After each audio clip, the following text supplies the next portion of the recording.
Assalamualaikum warahmatullahi wabarakatuh. Baiklah, di sini saya Sabrina Amanda Fitri akan menjelaskan tentang reformasi ataupun sejarah agraria. Nah, agraria di Indonesia mencerminkan perjalanan panjang hubungan antara masyarakat tanah dan kekuasaan yang serat dengan dinamika sosial, ekonomi, dan juga politik.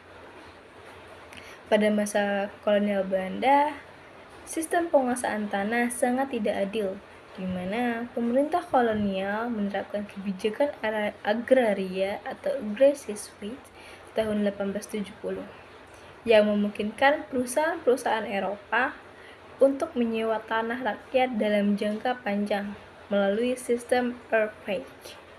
Nah, kebijakan ini dirancang untuk memaksimalkan keuntungan ekonomi bagi Belanda. Sementara rakyat pribumi kehilangan hak atas tanah mereka. Tanah ini yang dulunya dikelola secara komunal oleh masyarakat adat diubah menjadi sumber daya monopoli oleh perusahaan. Dampaknya, ketimpangan agraria semakin meningkat dan kemiskinan di kalangan petani pribumi semakin luas.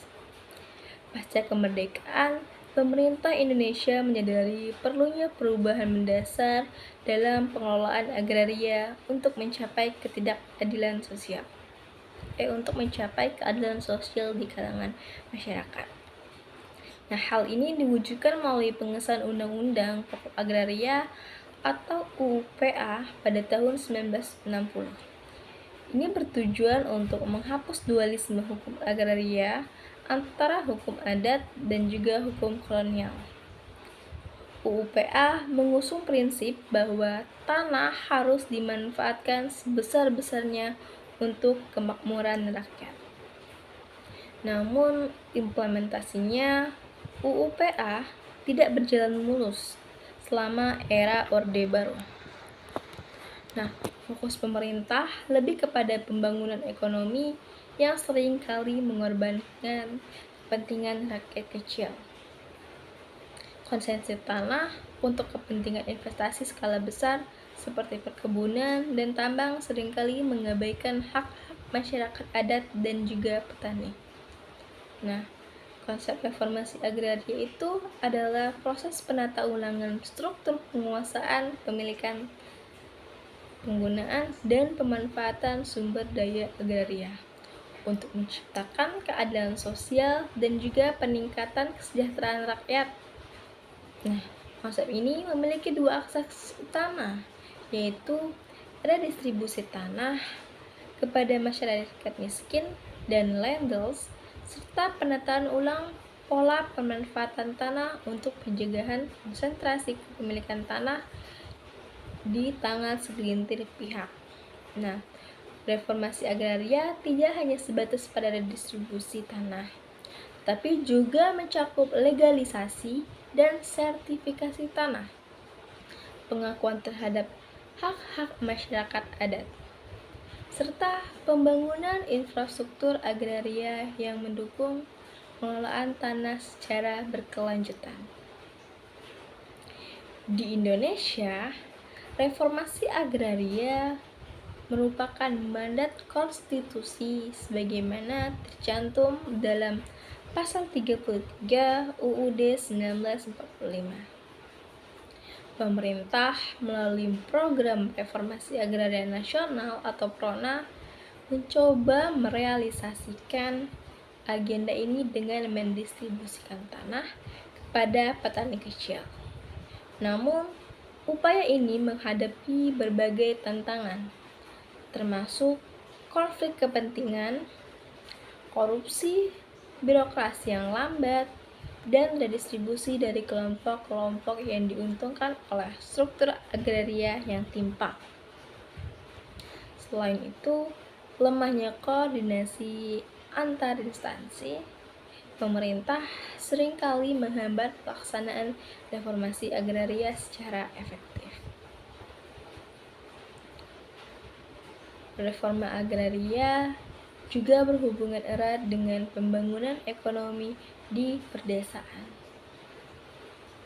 Dengan memberikan akses tanah kepada petani, reformasi agraria dapat meningkatkan produksi pertanian,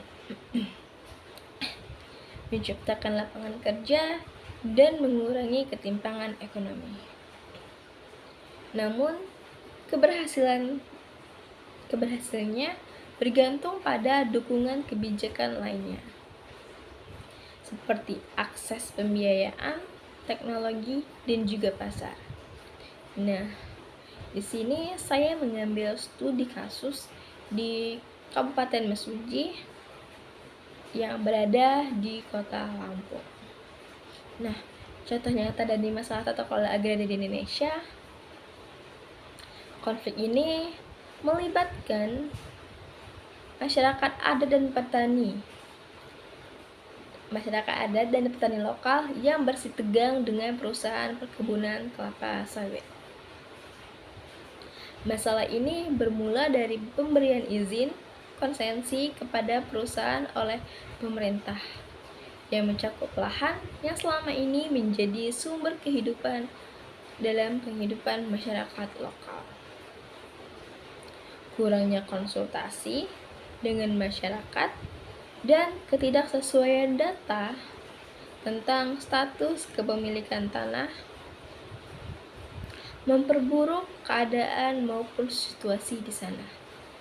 Ketegangan meningkat menjadi konflik fisik yang menimbulkan korban jiwa dari kedua belah pihak.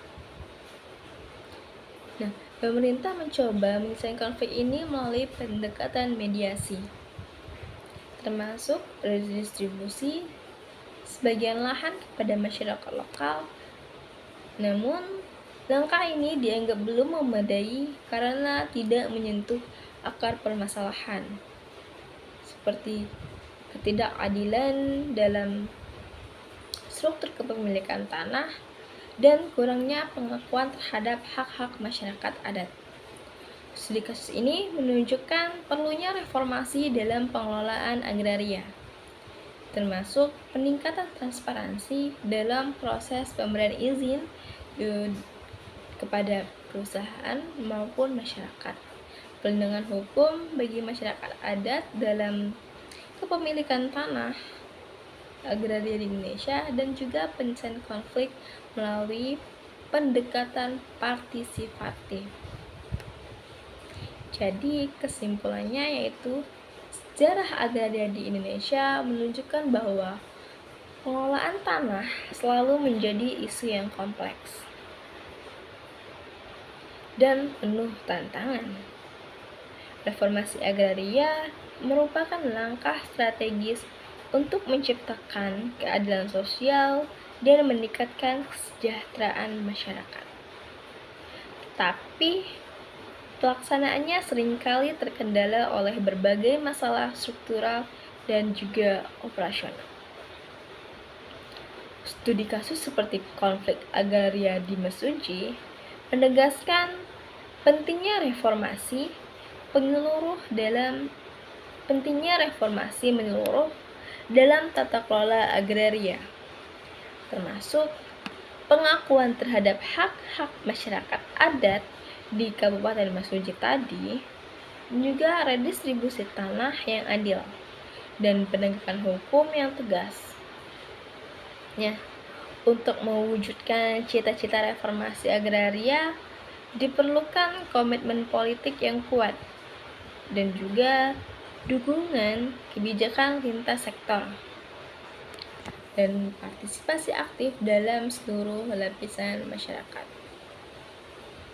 Dengan pendekatan komprehensif dalam penyelesaian masalah, contohnya seperti di Kabupaten Mesuji tadi, reformasi agraria tidak hanya menjadi alat untuk menyelesaikan konflik agraria yang ada di Indonesia, tetapi juga sarana untuk menciptakan masyarakat yang lebih adil dan juga sejahtera.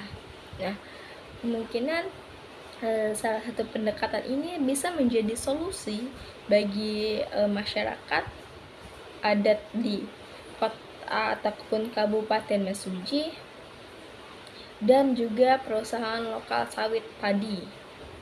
Nah, jadi menurut saya mungkin pemerintah harus lebih aware lagi terhadap hak-hak agraria masyarakat adat di Indonesia.